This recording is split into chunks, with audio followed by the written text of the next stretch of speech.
All right, we are all now recording. And once again, in conformity with what I told you last week, I am going to make an effort to start these sessions as quickly as possible and keep the discussion to no more than about 50 minutes or so of discussion and give you time to ask any questions you have. I was asked earlier by one of our classmates whether there was any assigned reading for tonight. And I indicated that there was no assigned reading tonight, and I didn't send any out because tonight's session deals with a topic that hopefully some of you are already familiar with if you are familiar with the Hebrew Bible. The topic of our discussion this evening is called The Appearance of the Jewish People, which might also be properly titled The Appearance of the Patriarchs. So if you know the book of Genesis, if you know the books of, the book of Genesis, the story from Abraham, Isaac, and Jacob all the way to the end of the book of Genesis and the story of Joseph and the brothers going down to Egypt, you have all the knowledge that you need. I'm not going to assume you do. I will review a little bit of that, but I just want to let you know that I did finally decide to send out a,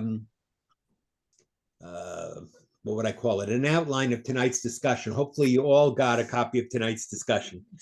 And you can read it afterward. If you read it before, that's great. You can read it afterward.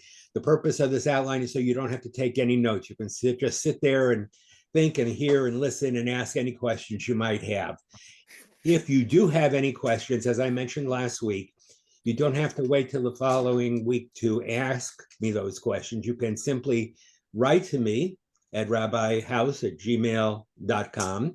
And with any questions or any comments that you have, I will be happy to respond to you as quickly as I can. So you do not have to wait a long period of time in order to get an answer to your question. All right, with that, I'm going to mute everybody. So for a little while until you unmute, you will all be muted. Let's see here. Participants. Mute all. Oh, mute all down. There we go. Okay. Yes. All right. You are all now muted, which just means that if you want to talk at some point along the way, and you're free to do so at any point in the evening's discussion, you have to unmute yourself. You have to take yourself off of mute in order to participate. My initial sentence for tonight's discussion is, the origin of every nation or people is enshrouded in obscurity. Again, I would say that is especially true of an ancient nation. The origin of every nation or people, especially if it goes back a long, long period of time, is enshrouded in obscurity and mystery. The only way we will come to understand anything of any nation or any people is through history. And as I asked you last week, I said, what is history? And we decided that history begins with the written word. History begins with the record or the story of how a nation or a people first appeared.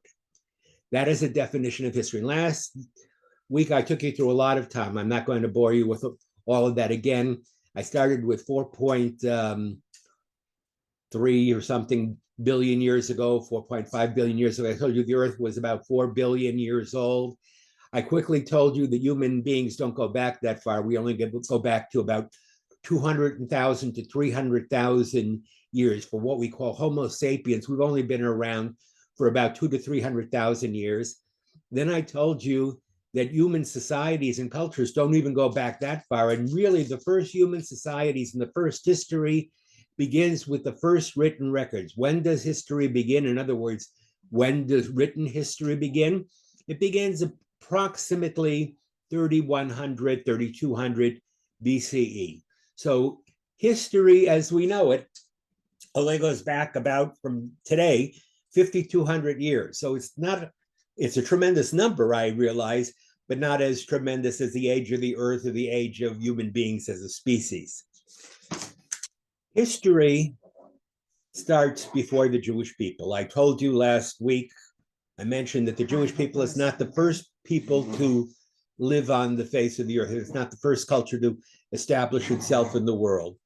Long before Judaism existed, approximately 1800 years or so before the first Jew ever made an appearance in the world, other civilizations had already arisen, had already established empires, had already done impressive things, whether it was building the pyramids in Egypt or the ziggurats in Mesopotamia.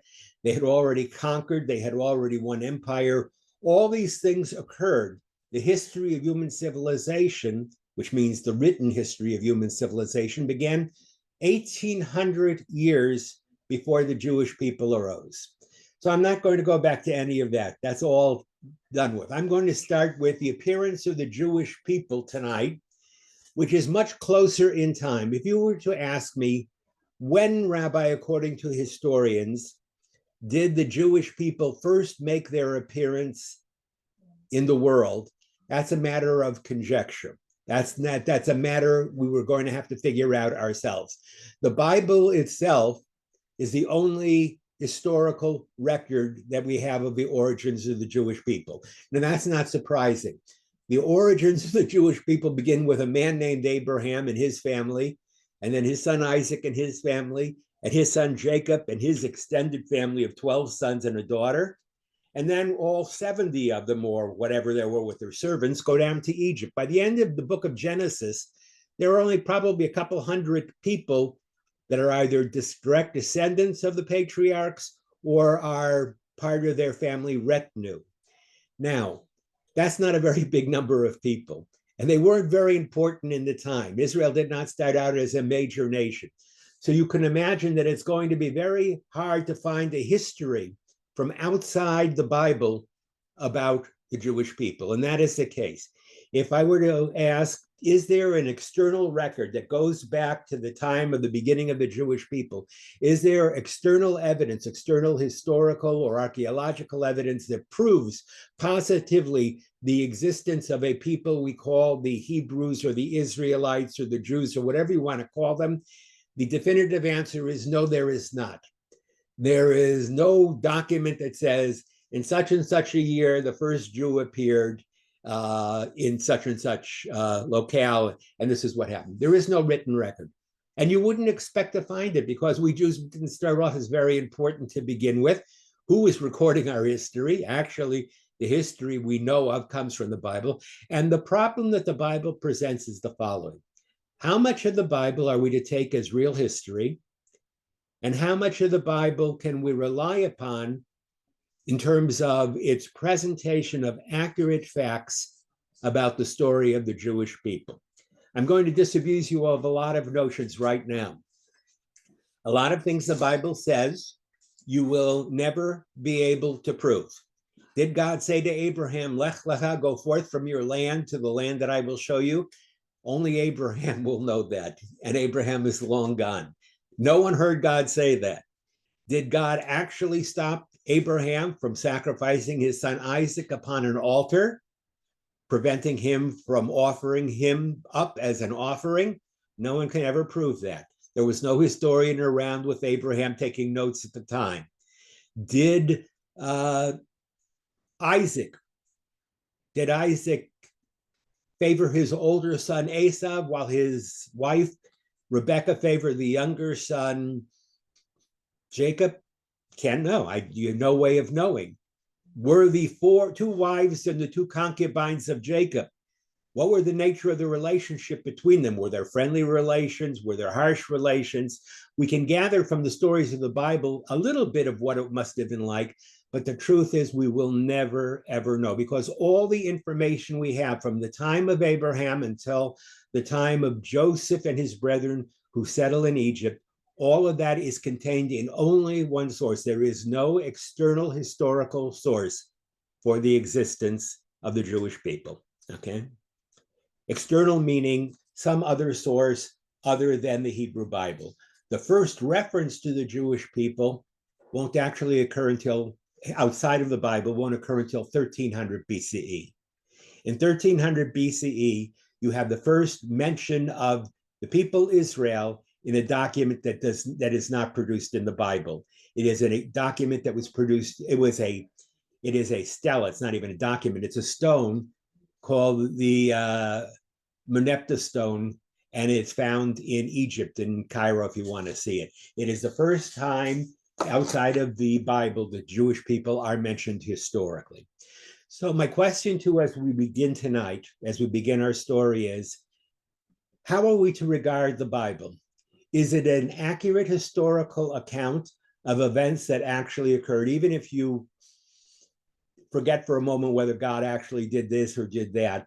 Is the Bible a factual account of the early Hebrew settlement of the land of Canaan, or is it something else? And I'm going to stop here because I don't want to talk all this time. I was really serious last week about you talking. Does anybody want to tell me, as you read the book of Genesis, and hopefully most of you have had an opportunity to become familiar with at least some of the stories in the book of Genesis, does it read like a history? If so, why so? If not, why not? Or does it read as something else? And here I'm going to pause. And anybody can jump in who wants. Jerry, go ahead. Well, just gauging from what I've read and studied, I've often thought about Abraham leaving Ur and then going north and making that curve around to the promised land. And as I think about it now and what you've presented so far, I seem to be getting a conclusion that apparently God must have been directing them so that they were away from all of those powerful nations at that time, because that's where the Babylonians were, was in that Euphrates Tigris area, and the Chaldeans and whatever, the Hittites. So now they go over to near the land of Canaan, which is relatively a narrow strip of fertile area compared to the Tigris Euphrates, which is huge. So God evidently was saving them from these march of world powers. That's my kind of my first impression on this. All right. What Jerry is saying is, given all the powers that existed before we first even hear of the first Hebrew, Abraham, there must have been something guiding his fortune to avoid all of these powers and nations that existed beforehand. Of course, Jerry, I could tell you that Abraham was one man in a small family. There were probably lots of individuals who wandered all through the Near East and nobody noticed.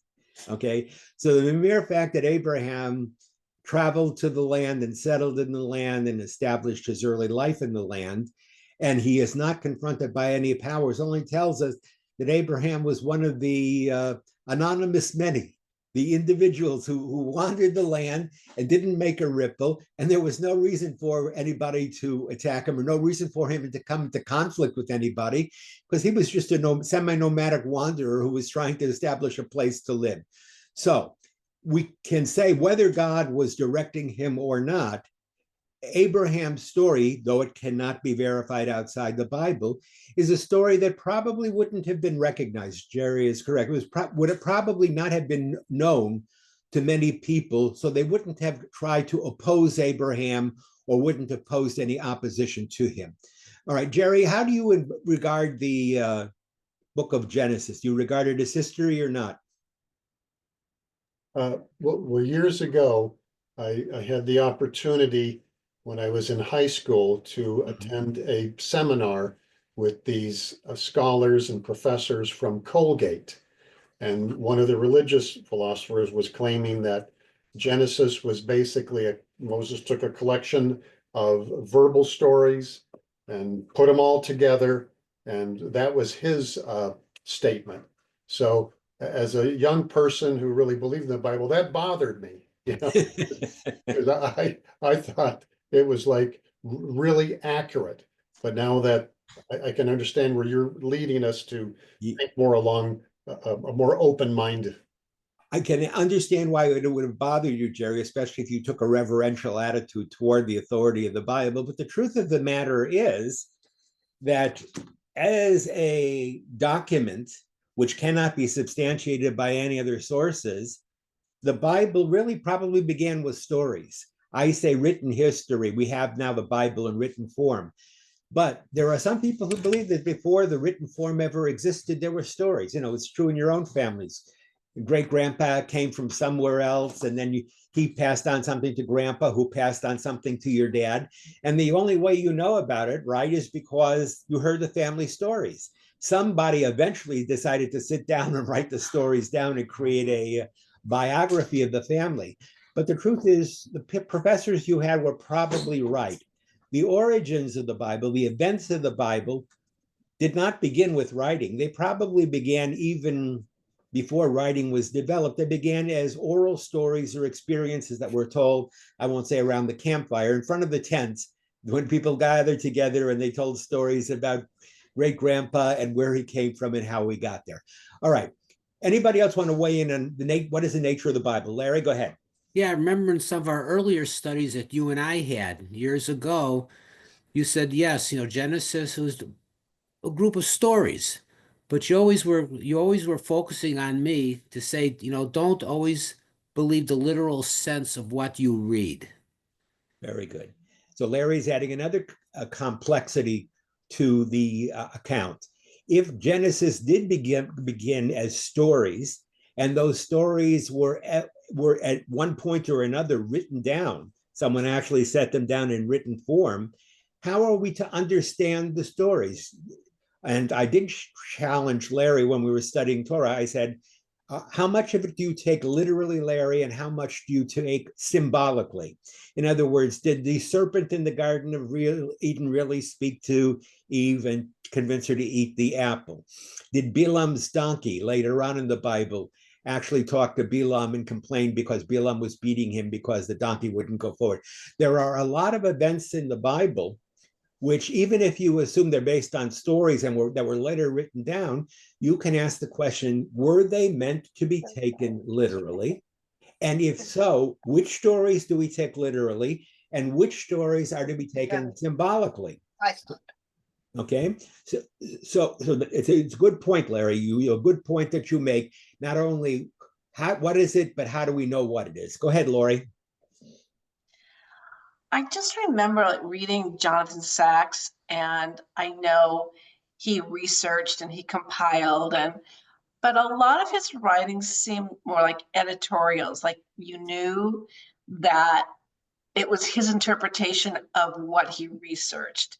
So I hadn't really thought about it until just now that we don't really have accurate evidence, but we have what we have. Okay, Lori, brilliant, brilliant. We don't call it though editorials; we call it commentary. Okay, better word for it. Everything we know about the Bible is because of commentary. If you take the Bible literally, and by the way, there are some people, not Jews, but there are some people who take a literal point of view of the Bible, that every single word was literally dictated by God to the various participants that are mentioned in the story. And each incident and each account and each description of an event is meant to be taken literally. That is never the way the Jewish people understood the Bible. As a matter of fact, even if you are a biblical literalist, I could challenge you to suggest that you're not as literal as you think you are. You have your own system of interpretation, right? You come with your own interpretation. Now, who are the interpreters who interpreted the Jewish story for Jews? Does someone want to tell me? You're right, Lori. Who are those long before Rabbi Sacks? Who were the first interpreters of the stories in Genesis? Anybody want to tell me? Do we read the story with clean eyes, without anything, or do we have commentary? And if we have commentary, who provided the commentary? Go ahead, Jerry. Well, I remember maybe a scholar in studies, but they're referring to that Moses did have access to apparently some other written commentaries that he cultivated together to talk about the flood and so forth. I don't know if Moses had that record. Moses had the direct experience of speaking to God. I mean, he was right there in front of the burning bush and God tells him to go. He was the one who did the miracles himself. But all the rest of us, everybody who was not there at the time and who wants to say, how do we know it's true? Or how do we understand that even though we weren't there? The answer is, and what you should have said, Jerry, is your predecessors, Rabbi, they're the ones who told us how to understand the book. It was the rabbis who explained to us how to read the book. okay? You do not read the Bible or the story of the Jewish people, especially the early part of it before there were outside records. You do not read with pure, untainted eyes. You understand it through the commentators. Go ahead, Leslie. Leslie, you're still muted. Yeah. There. But I do have a question because Jerry just said it. In a lot of civilizations, for example, the story of the flood, Mhm. it's not just in Jewish history, it's across in almost every civilization. So that must have happened. All right. Leslie is pointing to a cross-cultural phenomenon. Is the Jewish people, is the story in the Bible of the flood, especially in the Middle East, the only flood account that exists? And Leslie is correct. The Bible is not the only document that goes back to ancient times that has a flood story. Now, what does that mean? Does it mean there must have been a flood and everybody wrote about it there from their point of view? Does that prove there was a flood? Does it prove that in the Middle East there were certain events or an event that took place which gave rise in different cultures to this, what we call the flood story? Does it mean that certain nations copied or borrowed stories that came from other nations? Here's the problem, Leslie. Just because you can read flood narratives in Babylonian and Mesopotamian literature and in Hebrew literature and even other literatures outside the Middle East, it doesn't necessarily mean that each story records the same event or even different events that occurred in different places. All we know is that one great theme that is mentioned in the Bible and that is mentioned in other literatures as well is called the flood story. And what does the flood story basically say? Okay, the flood story says man was created by a power greater than he on earth. The power got angry at him and decided to wipe him out. That's the flood story simply, okay? God or the gods created human beings. For one reason or another, human beings displeased the God either because they were immoral or because they were making too much noise. And the God or gods in reply decided to wipe out all of humanity, and they did so in the most effective way possible. If you have humans over a wide territory, what's the best way to get rid of them? Drown them, okay? Even better than fire. Fire, you got to depend upon how's a fire going to spread to the desert. You drown an area, you've got rid of everybody. You've killed all the people and all the animals. So though you are right, Leslie, that there are the other flood stories that are contained in ancient Near Eastern literature, it does not necessarily prove either, number one, that there was a general flood in the area or that the Jewish flood story is absolutely true.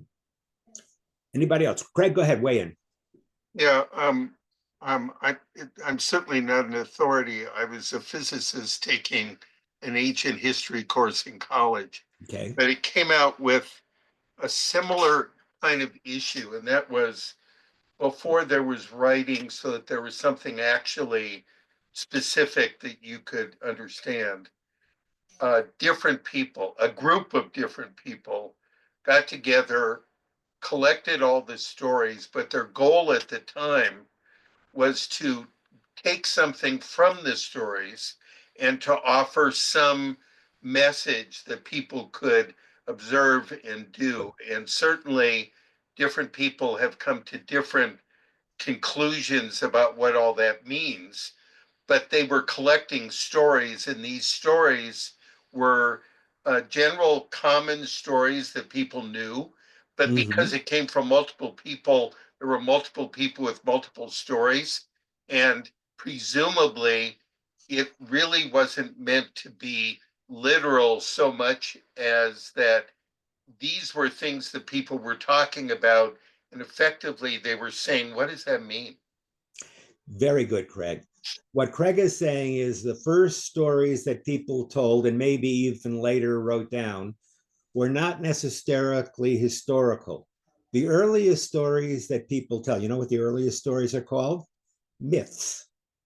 Myths. Long before there was history, there was myth. What was myth? Myth was an attempt to explain the world around us and our place in it and our relationship to the powers that were greater than us. The purpose of a myth is to try and explain the ultimate questions of life. Where did human beings come from? The Greeks will tell you one myth. The Babylonians will tell you a different myth. The Egyptians have a different myth. The Hopis have a different myth. What was the function of myth? To take stories, to take questions really that people had. Why is the world the way it is? Why do some people suffer and why do some people seem rewarded? What's the nature of good and evil? What is our universe? What is our world? Did it always exist or was it created? The first stories were not history. Craig, you are right. They were stories called myths. And I'm not denigrating myth. Okay, understand, I am not denigrating myth. Myth is serious. It is an attempt to understand our place in the world. And I would even say that even some of the Hebrew stories, not that they did or didn't happen, but they have a mythological character to them, especially the first 11 chapters of the Hebrew Bible before the time of Abraham. Did God create man and woman and place them in the Garden of Eden with a snake that talked? And did everything occur as the Bible said it did? I don't know. I think the Bible was trying to explain certain truths to us. And it was using a vehicle that Craig correctly identifies, not necessarily as history, but as myth. But there comes a time when myth gives way to history.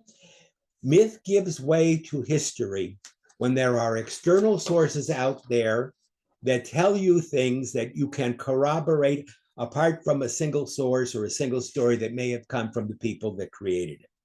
So now I'm going to ask you the next question. At a certain point in Jewish history, I already told you, from 1300 BC on, the history of the Jewish people is historical fact, not just because the Bible tells it, but because we have external evidence, not only archaeological evidence, we have literary evidence from other civilizations from 1300 BCE or a little before that the Jewish people or the people of Israel or however you want to call them, they actually existed. They were there. The places that are mentioned, the events that are mentioned, they actually occurred. How do we know that? Not just because we blindly believe what the Bible says, but because we have external records. And you can see those external records, archaeological or otherwise. Does the period of the patriarchs, and this is my last question too, then I'm going into my session, does the story of the patriarchs fall into the area of myth, prehistory, or history? Now you have a choice. Myth means we really don't know that it ever really happened, and maybe it's not important that we know whether there were patriarchs or where they came from or what they did. Maybe it's just a myth designed to teach us something. That's theory number one. Theory number two is it's prehistory. The origins of the patriarchs were only written about later. They're found in the Bible, but the Bible didn't write those stories at the time the patriarchs lived. And therefore, the lives of the patriarchs, even though the document of the Bible is from history, the story of the patriarchs are prehistory. Or you can say the story of the patriarchs in the Bible, as recounted by the book of Genesis, is in fact history and verifiable. And we can, even though there are no external records, we can come to certain decisions based on what we have in the text. All right, so you get one vote. You can only vote one time, okay? One vote. Your vote choices are, the Bible is the book of Genesis. Forget the Bible, forget the book of Genesis. Forget the story of the patriarch, the book of Genesis. Is it myth, prehistory, or history? How many of you think it is myth? Myth, okay. How many of you think the story of the patriarchs is prehistory? How many of you think the story of the patriarchs are history? Well, see, this is one of those great tests where I can say to you at the end of it, you're all right. You're all right. I didn't have to worry about what you said because you are all right. Some of the story in the book of Genesis is myth. And I use myth not pejoratively, not to say, it's fanciful or unrealistic. I use myth in the sense that it was not meant to be taken as history. It was meant to explain deeper truths. Part of the book of Genesis is myth, absolutely correct. Part of it is prehistory. It is true that the patriarchs lived at a time when people weren't writing down what they were doing. No one was sitting there when Abraham was trying to buy a burial place for his wife, Sarah. No one was sitting there recording Abraham's contract with the people whose cave he was trying to buy. He wanted to buy the cave of Machpelah. There's detailed negotiations that went on. There is no one that can tell us that that ever took place because it was never written down except later in the Bible. Did Laban trick Jacob by substituting his older daughter Leah for the younger daughter Rachel? We have no way of knowing. We weren't there. Again, there was no record. Jacob didn't say, tonight my father-in-law did a terrible thing. I was supposed to get this wife, Rachel, who I worked for 7 years, and my father-in-law slipped in another woman instead. It's not written. We thus would call it prehistory. But I want to tell you, and this is the new part, that the truth of the matter is it is also history. If you think that there is no historical information either contained in the text or suggested by the text, you would be wrong. Our job tonight is to find out what part of the story is historical. If you want to know if something is historical, you have to ask 4 questions. What? When? Where? And who? Okay. If you can ask those questions and you can get a reasonably intelligent, meaningful, historically significant answer, then you have gone from the realm of myth or even prehistory, you have gone to the realm of history. So let us begin by recalling the story. I'm going to tell you the whole story of the first part of the first book of the Bible in 2 minutes. Long before there were any Jews, there was a man named Abraham who lived with his father Terach and 2 of his brothers and their families who lived in a land called Ur of the Chaldees, which was located in southern Mesopotamia. At a certain point in time, Terach and his sons and their families all traveled from Ur of the Chaldees in southern Mesopotamia. They all started a journey on the way to Canaan. But for whatever reason, they stopped when they got to northern Mesopotamia in a place called Haran. There, Terach dies at the age of 205, according to the biblical story. And from there, Abraham and Sarah, his wife, and Lot, his nephew, and Abraham's household, they continue the journey from Haran in northern Mesopotamia, what we would call Syria today.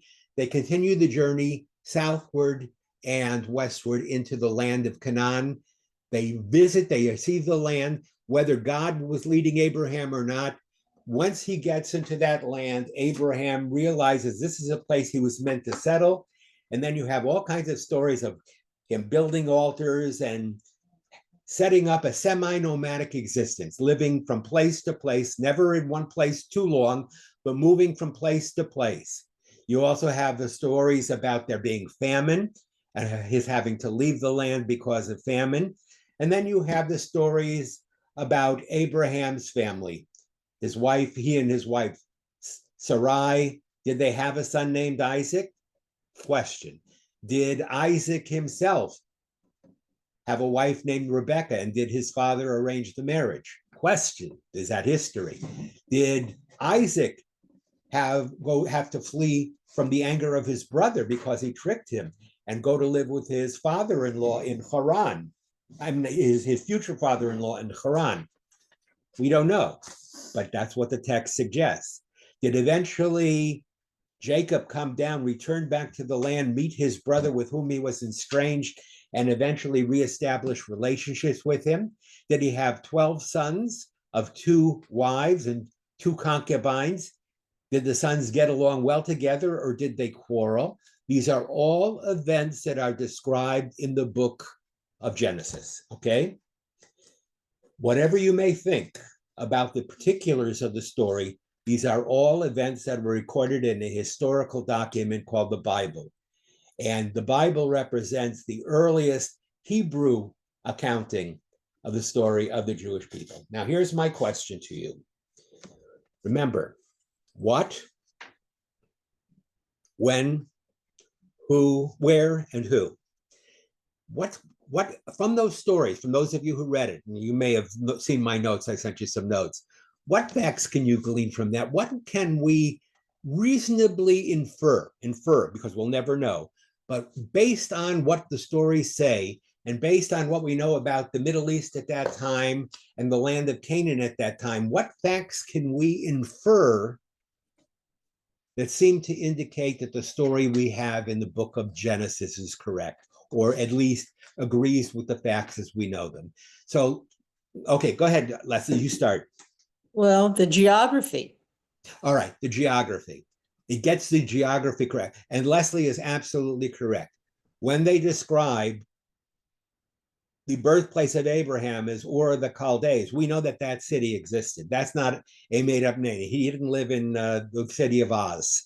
He lived in a known place in southern Mesopotamia that was a well-established and famous center of civilization. We know, Leslie, where he went to. The city he journeyed to, the city of Haran in northern Mesopotamia, was also a well-established center of civilization in the time of Abraham. We know that in Abraham's time, both Ur of the Chaldees and Haran actually existed. The path that was described as traveling north up through the Tigris-Euphrates valleys is accurate. It describes the way in which he went. He went northwest. The way he went from there into the land on a direction of southwest is correct. The description of the land and the inhabitants of the land that he encountered at the time are absolutely correct. The descriptions of the people he met and their nature, by the way, most of them were Semites like Abraham was, is absolutely correct. He met Canaanites who lived on the low country. He met Amorites and others who lived in the hill country. Abraham and his descendants seemed to settle in the hill country and into the Negev. But we know that the places that are mentioned, okay, the places that are mentioned at that time, Leslie, are historically real. When they mention Egypt, Egypt already existed at that time. At the time of Abraham, Egypt was an existing, well-known civilization. Even the stories in the Bible, you know, it tells you that Abraham went down and during famine to Egypt. Later, Jacob has to go down to Egypt. It was not unusual for there to be famines. If you said to me, Rabbi, were famines unusual in the Middle East at that particular time? I will tell you, no, they were not all that unusual. They weren't frequent, but they occurred. There were years when the rains didn't come and the land wasn't fertile, even though the land looked very different and was more forested than it is today. But there were years when crops didn't grow. What did people who lived in that area do? Not just Jews, but people who were hungry. What did they do in the face of famine? They went somewhere where there was food. If you were living in the land of Canaan and you wanted to go down to some place where there was food, where would you go? No brainer, you'd go down to Egypt, all right? So these stories are not fantastic. The story that says that when there was a famine in the land, that Abraham and Sarai and their household were forced to go down into Egypt makes perfect historical sense, given that what we know of the agricultural realities and the climactic realities and the place realities, geographical localities of the time. All right, so good. What else do we know? Give me something else that we know historically. Anybody? Jerry, go ahead. Well, I wish I could say this was historical, but I'm thinking in that prehistory where these Babylonian kings and the other rulers at that time, if they had a victory and they say they slew 10,000 soldiers, they were prone to exaggeration, where they say it was 100,000. Yet, to the opposite of that, the Bible records their mistakes, like when Lot takes a look at Sodom and he wants to go down there, and then he gets captured, and Abraham's got to go against the king Chedorlaomer, and even to the fact of Jacob's time with his daughter Dinah, and then convincing the men that like Dinah to get circumcised and waiting till, what was it, several days till they're hurting, and then attacking them. I mean, Okay. I don't think you could make that up, could you? Jerry, let me use your logic to prove the opposite point. What do we know of, just forget the early history that I talked about last with the history of empires. From the stories of Abraham, what do we know about the land of Canaan? Just from the stories of Abraham, not from anything else. Was Egypt a power in the land of Canaan at the time? Were Egyptians in Canaan? Are Egyptians mentioned? No. Were Babylonians or Assyrians or any? No. Abraham dwelt among a lot of local people, and he may have lived at a time when there were or there had been other empires. But when Abraham comes to the land, there is a power vacuum in the land of Canaan. The only way to understand the Abraham story, the only way the patriarchs could have developed is Abraham came into a land when there was no major empire in control of the area. Egypt wasn't in control of it at that time, although it tried to extend its authority into certain cities in the southern part of the country. But it sounds like if you read the stories of Abraham, Isaac, and Jacob, apart from them going down to other places like Egypt or other areas, what other country do you ever see, major country ever operating in the land of Israel?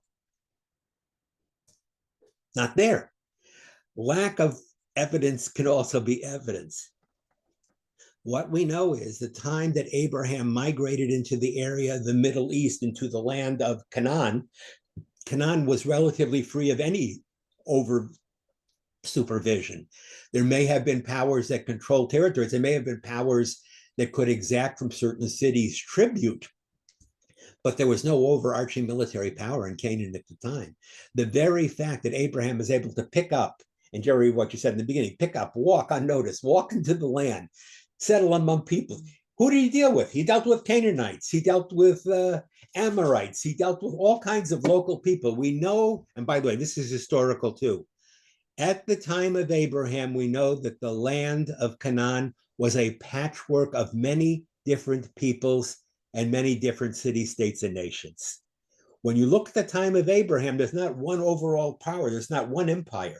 At the time Abraham came into Canaan, it wasn't the Egyptian Empire, and it wasn't the Babylonian Empire or the Hittite Empire or the Assyrian Empire. What you get an impression of is a land made up of a lot of little petty kingdom states, each one doing its own thing and basically getting along with each other. And the semi-nomad like Abraham could come in and could settle either in the cities or near the cities, and he wouldn't be bothered. That is an amazing fact. I want you to see that. The very fact that there is no major kingdom that is mentioned in Israel, not to the side of it. Yes, Egypt is mentioned. There are other areas that are mentioned, Haran in the north, Ur of the Chaldees, other places are mentioned. But in Israel itself, there is no other reigning power, kingly or king or an empire. No other power is mentioned. So that's another fact about Abraham's time.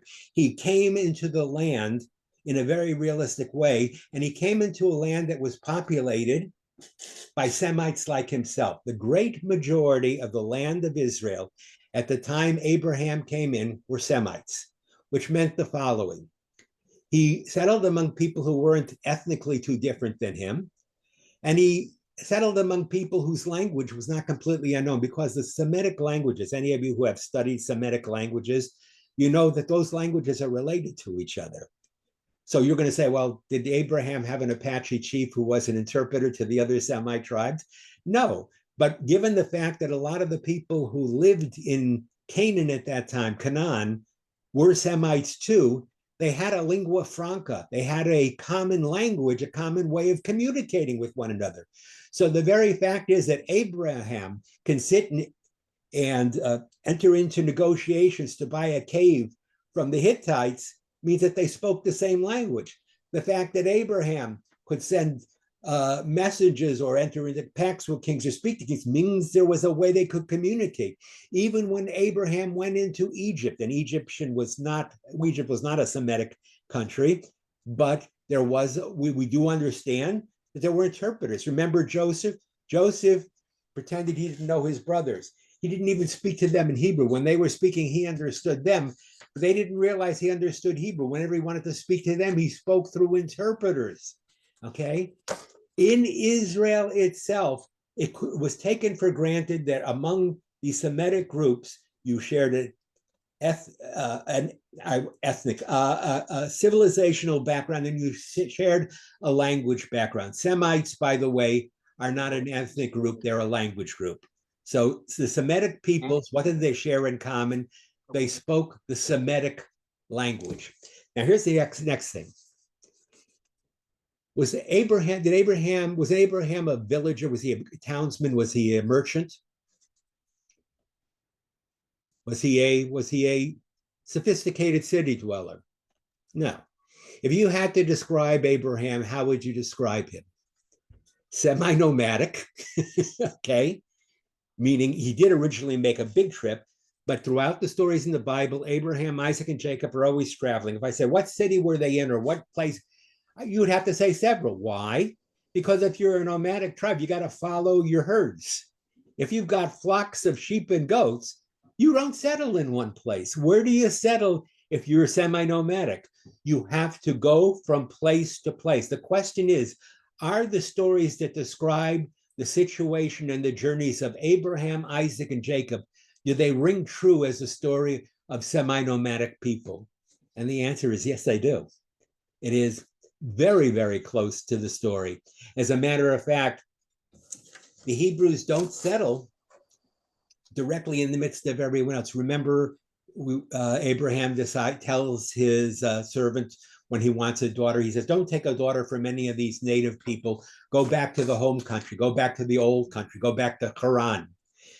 The Hebrews, when they came to this area, even though they settled amongst these people, always saw themselves as strangers.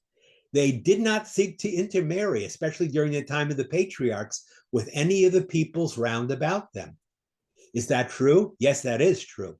The truth of the matter is people like the patriarchs who had settled in a new land, in a new culture, in a society where the people didn't speak exactly the same language or the religious beliefs are different. If they wanted spouses for their children, they wouldn't take them from any of the people round about them. They didn't even consider them to be closely related to them. If they were going to get spouses, they would go back to the old country. They would go back to their families in other parts to seek out mates for their children. Now, later on, does that change? Yes, the answer is it changes. Abraham's wife, he brings with him Sarah from Mesopotamia. When Isaac wants a wife, Abraham goes back to Mesopotamia and gets Rebekah. When Jacob wants a wife, his mother, Rebekah, sends him up to live with Laban. And while he's living with his uncle, he gets Rachel and Leah and Bilhah and Zilpah. Okay, these are all women from the old country. But when Jacob begins to have children, he has 12 sons and a daughter. Does he keep going back to the old country to find mates for them? Does Jacob send his sons back to the old country to find wives? Where do they find wives from? The people around them. Why? Because they were becoming acculturated into the society. You see, originally, when they were strangers and they viewed themselves as strangers, there was no thought about establishing relationships with the local women. These were strangers. These were foreign people. You went back and you found wives in the early time of the patriarchs among your earlier people, especially when the old country was only about 80 or 90 or 100 miles away. But once the time of Jacob's children arises, people find wives among all kinds of people. And what happens? When they find a wife, Jewish society was very specific. If you took a wife from another people and your wife became your wife, she became Jewish. That was the law. That was the law. The law was if a foreign woman entered the household of the Hebrew or the Israelite or whatever you want to call them, patriarchs, they assumed the religion of their husbands. What about their husbands? What about their husbands? Same situation. The husbands could not seek wives from foreign women. They were prohibited by their early law from doing so. If they chose to marry a girl from the local neighborhood, that girl had to agree to leave her family, her society, her surroundings, and agree to become part of the Jewish people. This rings very true. if you're saying, wait a second, this sounds like the Jewish community for today, it does sound like the Jewish community today. At least not today. Today, you can't say that anymore, not with intermarriage rates that are approaching 60%. But at one time, Jews were, what is the word for? They were the opposite of marrying outside the faith. When you married outside, it was called I don't know. They were endogamous. Sorry, endogamous. That means they married among themselves. They didn't marry among other people. And when they did bring women into the Israelite household, the women adapted and became like the men. They became part of Israelite society. It wasn't outside marriage. It wasn't intermarriage. It was intermarriage. It was women who came into the household of Israel, adopted the customs of the Jewish people. And by the way, very few men are mentioned as leaving the Jewish people in the patriarchal period to marry local women. As a matter of fact, there are only 2 examples of people who were considered part of the patriarchal times who married women that were not Jewish. You know who they were? Just throwing this out. Okay. Lot, Abraham's nephew, he finds a woman that's not Jewish. And who was the other? Joseph. What about Moses? Huh? What about Moses? Or is he not a patriarch? No, that's not patriarchal. That's post-patriarchal. Okay. Joseph. Remember when Joseph is given a position by Pharaoh and given all this honor? What does Pharaoh also give Joseph in addition to a great power and position? Gives him a wife, gives him an Egyptian name. He marries Joseph marries an Egyptian, and yet Joseph too never cuts off his ties with the Jewish people. When Joseph, in the last part of his life, when he turns to his brethren and says, when God remembers you in some future time, and he brings you out of the land of Egypt, don't leave my body here. Take my body and bring me back and bury me back in the land I came from. The amazing thing is there's a tremendous sense of tribal identification, of inner tie. The patriarchal form is very, very strong. Is there anything else that you notice? We've talked about some important points. Any other? Yes, go ahead. Go ahead, Michael. Somebody must have. Yeah. Somebody must have had to think Craig, that these people were important, and it probably happened later. But somebody had to think that Abraham was important and knowing the story of whatever's going on, because at the time he, in general, would not have been that important. I mean, I've traveled this country probably more than most people, and I can't even remember all the places that I've gone to. So, in effect, if someone were writing about it, they couldn't write about it because I can't even remember it. Wow. But clearly, all of these things, somebody decided, or some group of people decided later on that these people were important, and therefore it was necessary to write about them. Craig, do you know anything about your father? Yep. You know anything about your grandfather? Yes. You know some information about your family lineage beyond that time? No. Okay, I do. You want to know how I know? Because I know the stories. I know the stories from the time my dad was born. I know the stories from when my ancestors came to this country.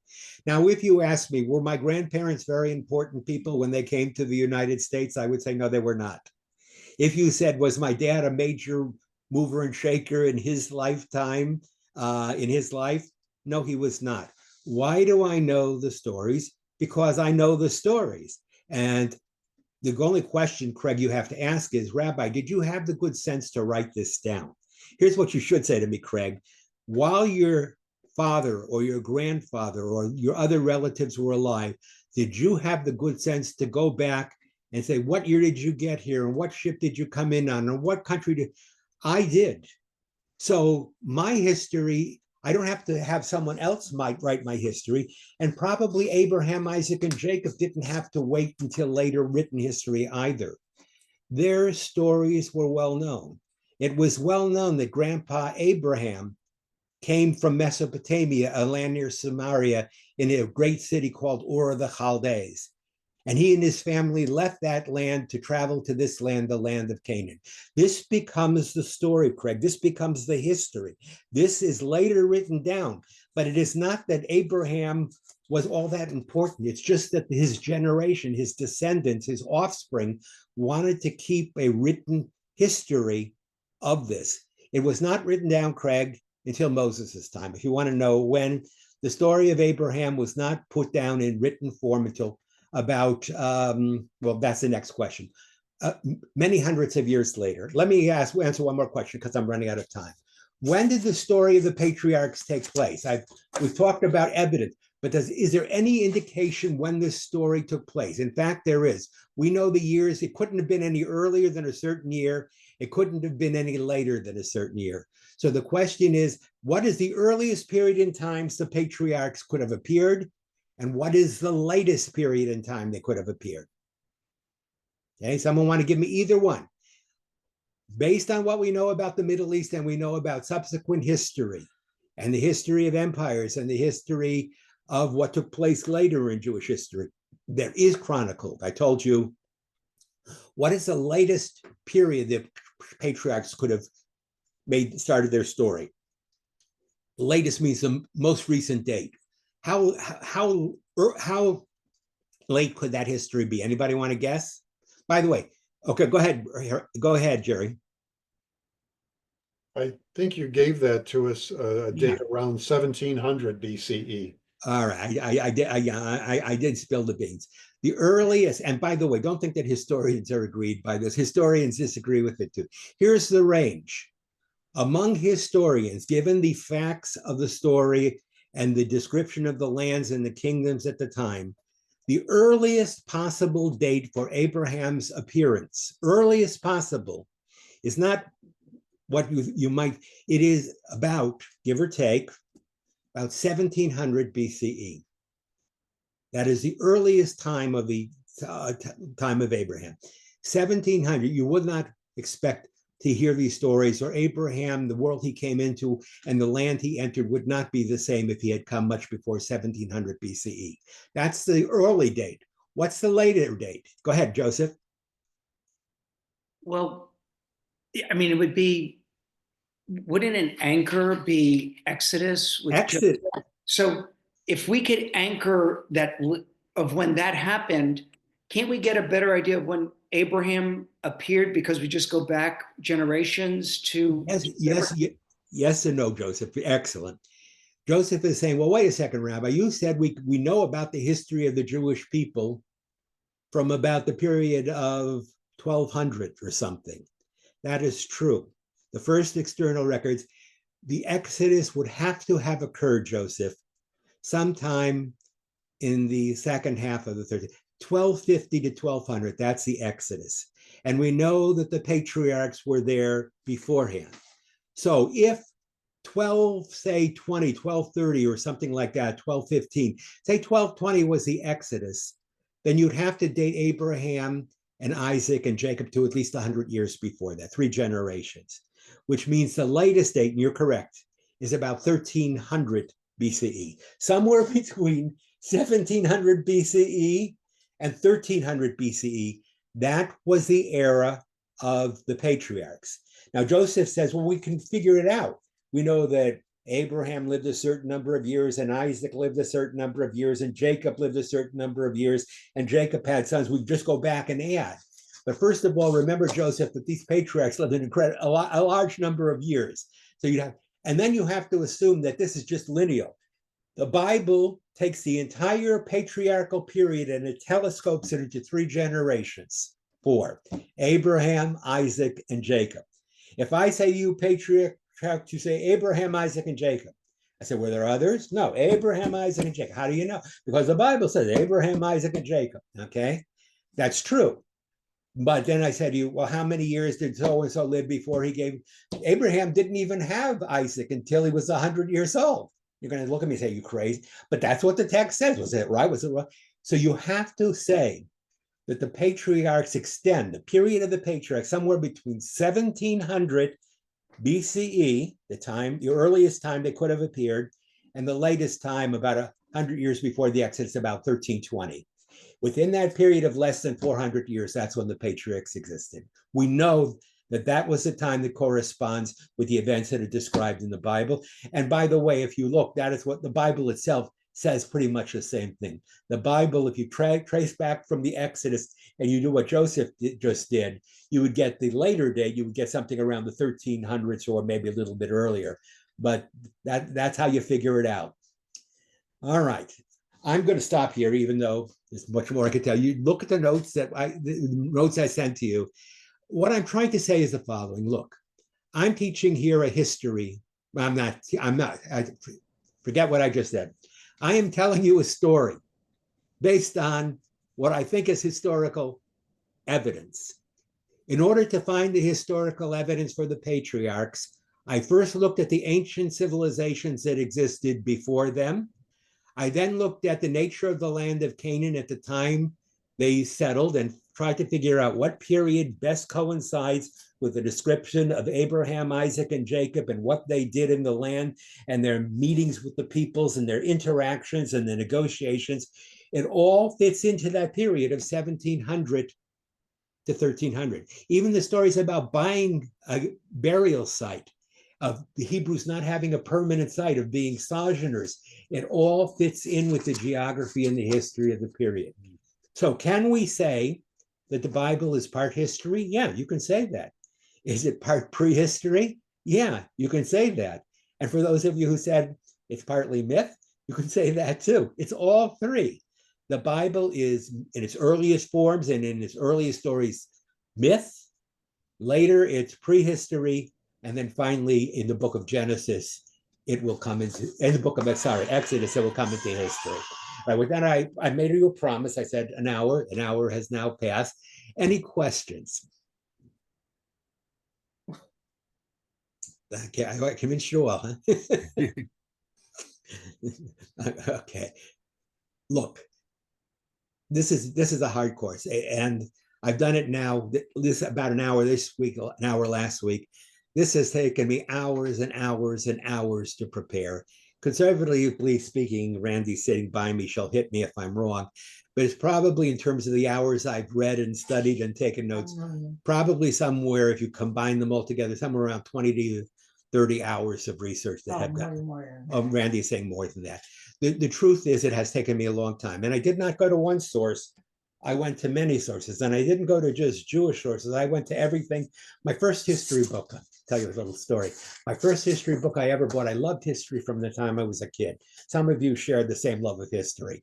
What was the first multi-volume history I bought? And I bought it at a used bookstore for an incredible price. I got it for an incredible price. It was virtually brand new. What was it? The complete 11 volumes of Will Durant's, what is it called? What is that called, Randy? The Durant series. Would you please for me, just so I don't. I don't know if you know that Will and Ariel Durant. Can you give me one of the books just so I can have it? Yeah. The Story of Civilization. Yeah, okay. Can you give me one of the books? Thank you, please. Called The Story of Civilization. Before I forget. And it goes from prehistory and pre-civilization to civilization. Each book is about this big, and there's 11 of them, and it only takes you up till the 20th century.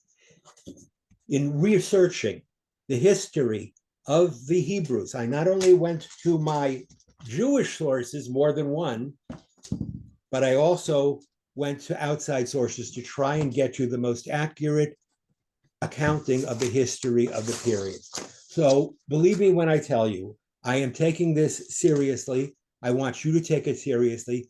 When I tell you that the Jewish people is not mythological, it doesn't have a mythological beginning. As a people, it has a historical beginning. I mean just that. It is a real people who existed and came from real places and came to settle in the place that we identify as the land of Israel. So I just want to assure you, I'm doing the heavy lifting for you. I'll provide you with the notes, but know that it's based on real evidence. Anybody else? Comments, anything? Go ahead, Leslie. So we are definitely not descendants from we as Jews are not descendants of ancient aliens, right? No, we are not descendants from ancient aliens. I did not read any sci-fi, so I can't guarantee you that that's true. I cannot prove that ancient aliens established all civilization here on Earth. I can tell you that we, the Hebrew people, are certainly not the descendants of Adam and Eve. We don't go back to Adam and Eve. And I told you last week, anybody who thinks that the Jewish people go back to the original humans of the earth is absolutely wrong. I can tell you we didn't appear until 20 generations, 20 very long generations had passed. We did not appear on the scene until after about 1700 years of prehistory. So no, Leslie, in answer to your question, we know where we came from. We came from what we call the fathers or the forefathers or the patriarchs, Abraham, Isaac, and Jacob, and the matriarchs, Sarah, Rebecca, Rachel, and Leah. That's where we came from. Can I guarantee you that every story in the Bible is absolutely accurate and true 100%? No, I cannot, but a surprising amount of it is very historically correct. When, in terms of the condition, very historically correct. Anybody else? All right. I hope I have satisfied you tonight. The next part of this course, each time we deal with less and less time. This time I dealt with the patriarchs, 3 generations, over a period at the most, even historians differ, of 400 years. Next time I'm going to take you a period of less than about a couple hundred years, going to the Exodus. Okay, so each time we study something, the period we're going to look at gets more specific and the evidence becomes more specific. I will refer you to actual, not only written records outside the Hebrew Bible. You will say, Rabbi, do we know that only from the Hebrew Bible? I said, we know it from the Hebrew Bible. We also know it from here and here and here and this record and that record. And if you don't believe me, you can go to this museum or that museum and see the Mesha Stela or the Meneptah Stela or the Moabite stone, and you can see exactly what I'm saying. We have external records starting next time, not next week. And let me make that one statement.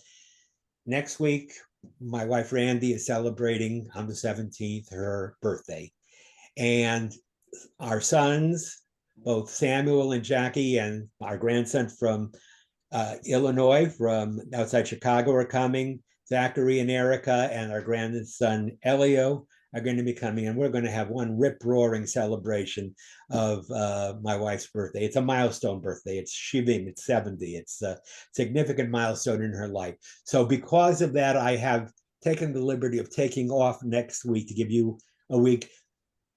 In the meantime, if you want to prepare for next week, before I send you information, I will say, look at the story of Exodus. Now, you don't have to read the entire Bible. If you want the whole story, meaning all the 40 years, you got to read all the rest of the Bible. You've got to read Exodus, Leviticus, Numbers, and Deuteronomy. You don't have to do that. Concentrate on the story of Exodus itself, the book of Exodus.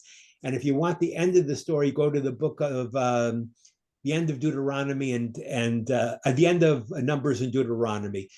I will give you an outline of it. It will be there. But we are following the history of the Jewish people. What can you take away from today? We're not the first people around. We didn't come until about 1800 years after the civilization started. Where did we come from? We came not from the land of Israel where we settled. There were people who were living there. We are not indigenous, which means we were not born and originated in the land of Israel. We came from outside the land of Israel, from Mesopotamia, as did many people who lived in Canaan originally came from Mesopotamia. We had connections with the people around us. We had dealings with them. We were semi-nomadic, and we had relations with the power of Egypt to the south, which we'll see next time. That you can pretty much take to the bank, and if anybody gives you any hard time, just give them my telephone number or my email address, and I'll argue with them. Thank you all. Thank you, Rabbi. You're welcome. Night. Good Happy night. birthday, Randy. Thank you. Thank Rabbi? you. Happy birthday, Randy. Thank you so much, That's everyone. it. Okay. Yeah, Thank Rabbi? you so much. So much, Rabbi Ron. Happy birthday, Randy. Enjoy your special day. Thank you. Okay. Thank Night. you all. Thank you all. It's you make all of this wonderful. Seriously. We'll see you next time. Rabbi, Yes. one quick thing. Yeah, Sure. but did you send out an email last week? I'm gonna, to us? I'm gonna go online right now on the big computer and check it, and then if you're not, I'm gonna send everything to you right now, Larry. We will. Oh, send you okay. I'll make again. sure that you're on there. I thought I sent it to you when we were sitting together. So, We- No, I got that, but I wasn't sure Okay. if something came out this past week. no, you know what? I think I did not put you on the list that I have here at Okay. home. We'll So we'll I'll send take you care of everything, it right Larry. now. Okay, so I'll tell you what, I'll buy you a birthday pastry if you go to Dink's. All right, we'll go to Dink's and you're on. Everybody heard breakfast pastry on Larry Bird. For everybody, that's okay. Thanks, guys. Take Thanks. care. Bye-bye. Bye-bye. Bye.